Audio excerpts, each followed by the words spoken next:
శ్రీరామనవమి పర్వదినాన్ని పురస్కరించుకొని భద్రాచలంలోని సీతారామచంద్రస్వామి వారి కళ్యాణ మహోత్సవానికి ముఖ్యమంత్రి రేవంత్ రెడ్డి ఆయన సతీమణి గీతతో కలిసి హాజరయ్యారు. తెలంగాణ ప్రభుత్వం తరపున స్వామివారికి పట్టు వస్త్రాలు, ముత్యాల తలంబ్రాలను సీఎం దంపతులు సమర్పించారు.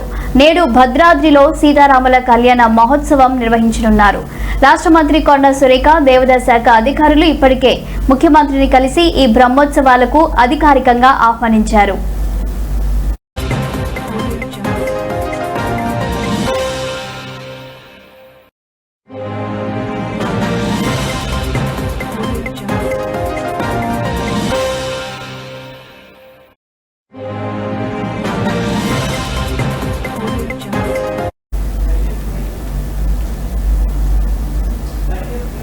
ఈ పర్యటనలో భాగంగా భద్రాచలం ఆలయ అభివృద్ధి ప్రణాళికపై కూడా సీఎం సమీక్షించనున్నారు.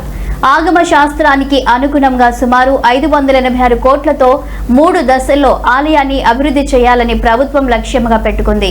ఇక రేపు జరిగే మహా పట్టాభిషేక వేడుకలకు గవర్నర్ శివప్రతాప్ శుక్లా హాజరు కానున్నారు. గత ఏడాది కూడా సీఎం రేవంత్ రెడ్డి దంపతులు భద్రాద్రి రామయ్యకు పట్టు వస్త్రాలు సమర్పించిన ఆనవాయితీని కొనసాగించారు. భక్తుల రద్దీని దృష్టిలో ఉంచుకొని అధికారులు మిథిలా స్టేడియంలో భారీ ఏర్పాట్లు చేస్తున్నారు.